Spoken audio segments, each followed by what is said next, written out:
Hello दोस्तों, कैसे हो आप सभी।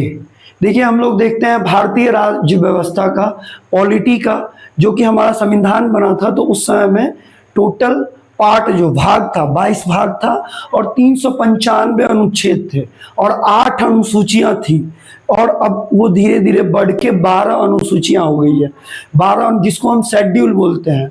जैसे पार्ट हो गया आर्टिकल और शेड्यूल, तो भाग बोले आर्टिकल हो गया और अनुसूची हो गया जिसे शेड्यूल बोलते हैं। तो ये हमारे एग्जाम में जितने भी जनरल कॉम्पिटिटिव के एग्जाम होते हैं इसमें ये मोस्ट इंपोर्टेंट है, ये क्वेश्चन आता ही है। एक ना एक क्वेश्चन आपको मिलेगा ही। तो बहुत सारा ये इंपॉर्टेंट हम लोग देखते हैं, इसको लास्ट तक देखिएगा और बने रहिएगा।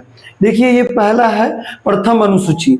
तो प्रथम अनुसूची क्या है? संघ एवं राज्य क्षेत्र का उल्लेख। तो पहले ये समझिए कि हम लोग का संघ मतलब भारत एक संघ है, राज्य का समूह है। तो आप इसको ऐसे याद रख सकते हैं, फर्स्ट शेड्यूल प्रथम अनुसूची, कि भारत हमारा एक संघ है तो संघ और राज्य क्षेत्र में हम लोग रहते हैं, उसी को वर्णन किया है प्रथम अनुसूची।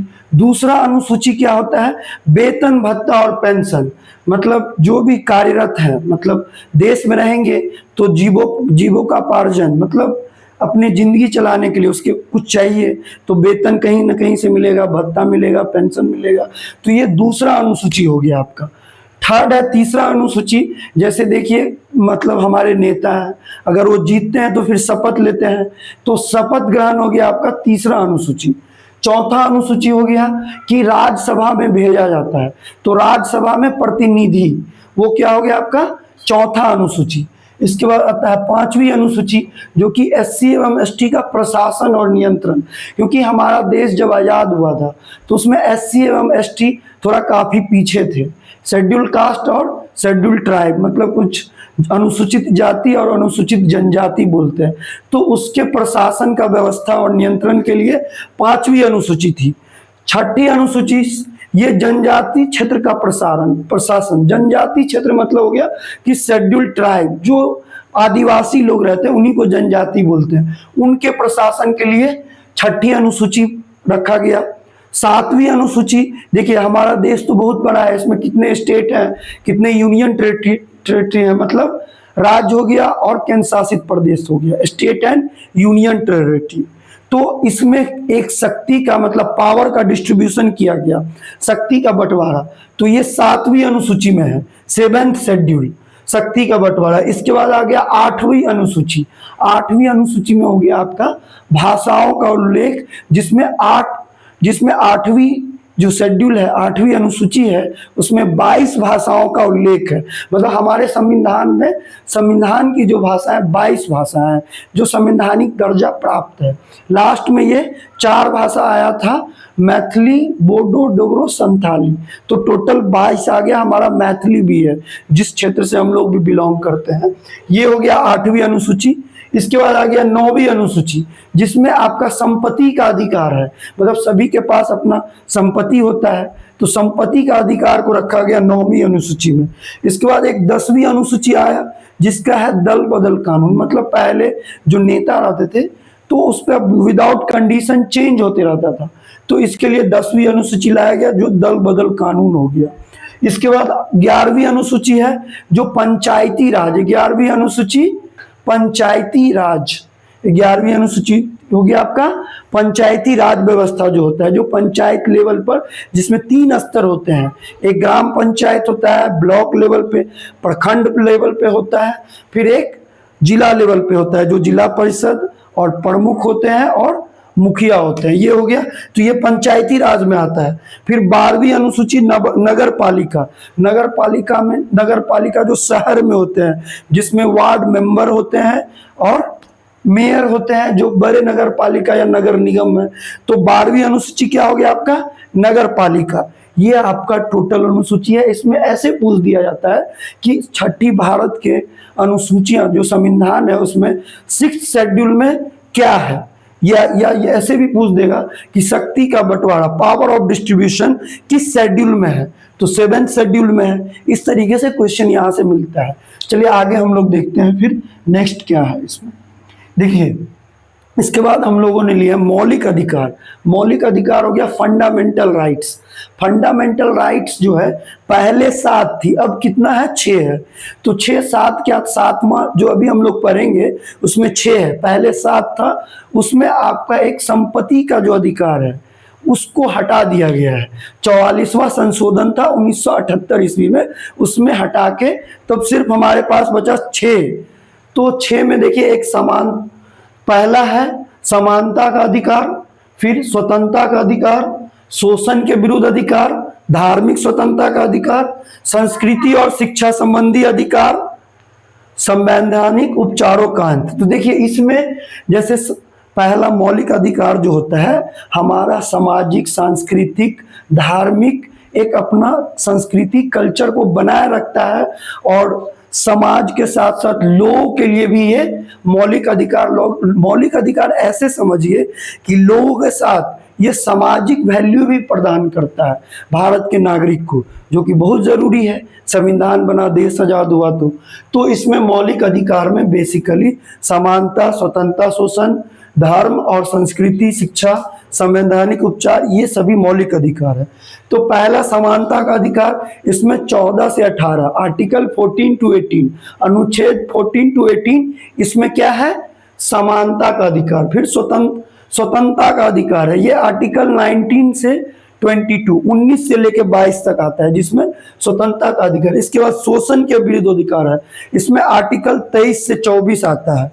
फिर आपका है धार्मिक स्वतंत्रता का अधिकार, ये अनुच्छेद 25 से 28, आर्टिकल कितना 25 से 25 to 28। संस्कृति और शिक्षा संबंधी अधिकार, ये 29 और 30 है आर्टिकल, अनुच्छेद। संवैधानिक उपचार का अंत, ये अनुच्छेद 32 में है, ठीक है। इसके बाद आगे हम लोग देखते हैं, ये मौलिक अधिकार भी पूछता है कि कितने हैं, फंडामेंटल ऑफ राइट्स तो 6 है। समानता का अधिकार हो गया, स्वतंत्रता का अधिकार हो गया। फिर आगे देखते हैं हम लोग, चलिए अब इसमें समानता का अधिकार जो है अनुच्छेद 14 से 18, इसमें अनुच्छेद 14 जो है, पहले तो देखिए विधि, ये एक थोड़ा सा ट्रिक है लेकिन इस पे आप भूल भी जाइएगा, सिंपल ऐसे भी याद रख सकते हैं कि अनुच्छेद 14 जो है विधि के समक्ष मतलब कानून के सामने सभी एक समान है, सभी के लिए कानून व्यवस्था एक है। इसके बाद आता है अनुच्छेद 15 में क्या है कि जाति, धर्म, नस्ल में कोई भी भेदभाव नहीं किया जाएगा संविधान के अनुसार। तो ये 15 हो गया आर्टिकल, ये सभी समानता का है। फिर आर्टिकल 16 आ गया, मतलब अनुच्छेद 16, इसमें सभी नागरिकों को समान अवसर है, मतलब इक्वल अपॉर्चुनिटी है सभी को। इसके बाद आता है अनुच्छेद 17 जो समानता का अधिकार में आता है कि छुआछूत का अंत। पहले बहुत आज़ादी से पहले या बहुत पहले भी कुछ चीज़ें भी थी हमारे प्रथा में जो कि अच्छा नहीं था, तो संविधान जब आया इस चीज को, तो आर्टिकल 17 में छुआछूत का मतलब नॉन टचेबिलिटी आर्टिकल 17 है, इक्वलिटी आर्टिकल 14 है, ये आर्टिकल 15 में है, कास्टिज्म, रिलीजन, इस पे कोई भी वेरिएशन नहीं होना चाहिए। आर्टिकल 16 में है कि इक्वल अपॉर्चुनिटी सिटीजन को मिले, ये है आपका। तो ये हो गया समानता का अधिकार। इसके बाद आगे देखते हैं हम लोग, चलिए ये इसके बाद है स्वतंत्रता का अधिकार, ये आर्टिकल 19 से लेके आर्टिकल 22 तक, 19 से 22। तो देखिए 19 में हो गया कि वाक एवं अभिव्यक्ति, मतलब किसी को अपना विचार रखने का आजादी है, ठीक है, वो अपना अभिव्यक्ति विचार रख सकते हैं। आर्टिकल 20 जो है, आर्टिकल 20 अनुच्छेद 20 जो है दोष सिद्धि के विषय में संरक्षण, मतलब किसी को जबरदस्ती उसके ऊपर आरोप लगाया गया है तो वो अपना संरक्षण कर सकता है, ये हो गया। यहाँ पे थोड़ा सा ये 2 मिस्टेक्स है। अनुच्छेद 21, इसके बाद आर्टिकल 21 है कि प्राण देकर प्राण एवं दैहिक स्वतंत्रता, मतलब अपने प्राण और दैहिक स्वतंत्रता है, मतलब अपनी रक्षा वो कर सकते हैं। आर्टिकल 22, ये 22 है नजरबंद और नजरबंदी और गिरफ्तारी की अवस्था में, सपोज जैसे कि इमरजेंसी लागू होता है तो उस समय में कुछ अधिकार हमारे पास से चले जाते हैं मौलिक अधिकार में, उसका भी हम लोग वीडियो लाएंगे। पहले तो आर्टिकल 22 में देखिए कि नजरबंदी और गिरफ्तारी की अवस्था में आपको संरक्षण किया जाता है, ये हो गया आर्टिकल 22, ये आपका कंप्लीट हो गया स्वतंत्रता का अधिकार। इसके बाद आगे हम लोग देखते हैं देखिए अब है ये शोषण के विरुद्ध अधिकार, क्योंकि अंग्रेज थे, इससे पहले और भी कई बाहर से आए हमारे यहाँ, तो हमारे देश पे बहुत राज किए, तो शोषण काफी यहाँ पे डीएनए में रह गया शोषण करना। तो शोषण के विरुद्ध अधिकार में अनुच्छेद 23 जो है ये बताता है, आर्टिकल 23, कि मानव व्यापार गैर कानूनी है, मतलब मानव व्यापार नहीं किया जा सकता है। आर्टिकल 24 है, 14 वर्ष से कम उम्र के बच्चे को कारखाने या कहीं पे भी काम नहीं करवाया जा सकता है। कारखाना जनरली है कि इंडस्ट्री वगैरह, या फिर नॉर्मली भी आप वर्क नहीं करा सकते, क्योंकि 14 से पहले उसका बेसिक एजुकेशन होता है। और ये रहा आर्टिकल 32, ये मेन पॉइंट है कि भीमराव अंबेडकर जो संविधान का ड्राफ्टिंग कमेटी के मेन मेंबर थे, ये संविधान, तो डॉक्टर भीमराव अंबेडकर ने संविधान की आत्मा का है आर्टिकल 32, जिसमें संविधानों के उपचार का अंत बताया जाता है। मतलब ये लास्ट में ये आर्टिकल 32 संविधान की एक रीड है। चलिए आगे, इसके बाद ये कंप्लीट हो गया आपका। इसके बाद हम लोग देखेंगे, इस वीडियो को आप देखे हैं तो लाइक शेयर सब्सक्राइब कीजिएगा। और इस यहाँ से क्वेश्चन जैसे कि बीपीएससी टीआरई 4 आने वाला है, इसके बाद रेलवे एनटीपीसी हो गया, एसएससी हो गया, यहाँ से जीके में क्वेश्चन आपका बनता ही है डेफिनेटली पॉलिटी से। और पॉलिटी का क्वेश्चन कोई स्वाभाविक है, आना ही है एग्जाम में। तो इस वीडियो को आप लोग शेयर कीजिए और एंजॉय कीजिए। Thank you.